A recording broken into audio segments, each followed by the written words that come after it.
బసరకోడు గ్రామంలో నేను ఇక్కడ ఓ ఇంటి దగ్గరకు వచ్చాను.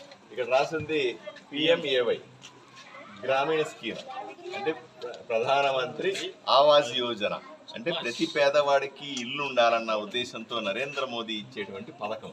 దీనికి సంబంధించినటువంటి ఈ ఇల్లు లబ్ధిదారులు మీద ఇట్లా రాశారు. మీరు చూడండి, నరేంద్ర మోదీ ఇవ్వడం వల్ల ఎంత మంచి ఇల్లు కట్టుకున్నారో, ఎంత బాగా ఉందో బ్రహ్మాండంగా ఆలోచించారు. నేను చెప్పేది ఇక్కడ వీళ్ళకు 1,80,000 రూపాయలు, ఇక్కడ వీళ్ళకు లబ్ధిదారులు 1,80,000 రూపాయలని నరేంద్ర మోదీ గారు నేరుగా పేదలు ఇల్లు కట్టుకోవడానికి ఇస్తున్నాడు. బ్రహ్మాండంగా ఇల్లు కట్టినారు. బట్ మీరు విచిత్రం ఏంటి, ఇక్కడ చూడండి, కావాలనే సామాన్యులకు అర్థం కాకూడదని చెప్పి ప్రజలు దీన్ని అర్థం చేసుకోకూడదని మొత్తం ఇంగ్లీష్లో రాశారు కావాలని. ఇదే తెలుగులో రాయొచ్చు కదా, తెలుగులో రాసి నరేంద్ర మోదీ గారి ఫోటో పెడితే ఎంత బ్రహ్మాండంగా ఉండదు. ఈ రాష్ట్ర ప్రభుత్వం, ఈ పర్టికులర్గా ఇక్కడ ఉన్నటువంటి ఎమ్మెల్యే గారు సాయి ప్రసాద్ రెడ్డి గారు కావాలనే ఇక్కడ పేదలకు ఇచ్చిన ఇళ్లని కూడా ఇలా ఎవరికి తెలియకూడదు అన్న ఉద్దేశంతో ఇలా ఇంగ్లీష్లో రాయిస్తున్నారు. నరేంద్ర మోదీ గారి ఫోటో పెట్టలేదు.